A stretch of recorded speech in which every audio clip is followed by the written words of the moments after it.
Emmanuel Philibert de Savoie n'a que 48 ans et pourtant, il a déjà été confronté à plusieurs reprises à la maladie. En effet, le prince de Venise a été touché par une tumeur à la cloison nasale. Il a dû subir une opération en décembre 2011 à Genève, dans le plus grand secret. Au final, les médecins lui ont retiré les 3/4 du cartilage et une partie de l'os nasal, comme il l'avait expliqué au magazine italien Diva e Donna. Le cancer n'avait pas dit son dernier mot et il a été contraint de se faire opérer une seconde fois en avril 2012. Loin d'être débarrassé de cette tumeur, le mari de Clotilde Courreau a été victime d'une rechute en mai 2019. Siesti dans une story publiée sur les réseaux sociaux qu'il avait annoncé la triste nouvelle.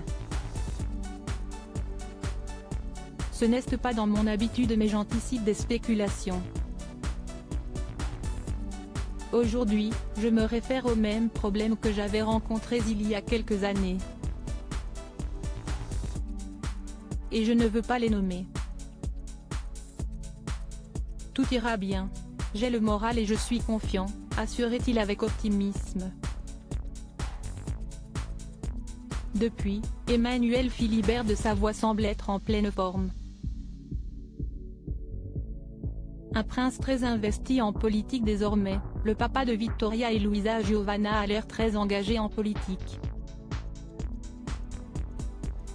Comme le rappellent nos confrères de Gala, en juin dernier, il a publié sur son compte Twitter une vidéo au sein de laquelle il parlait de la situation sanitaire liée au coronavirus sur le territoire italien. Disons la vérité, l'Italie était déjà en crise. Le Covid-19 nous a donc présenté un défi que nous n'aurions jamais imaginé, un défi pour la science.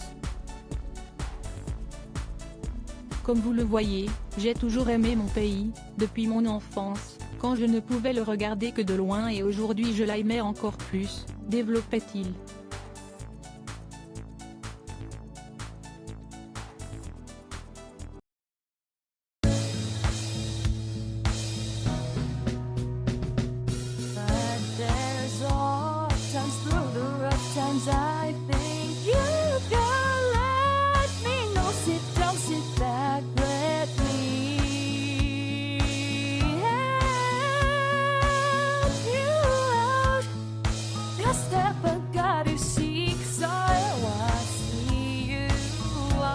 On your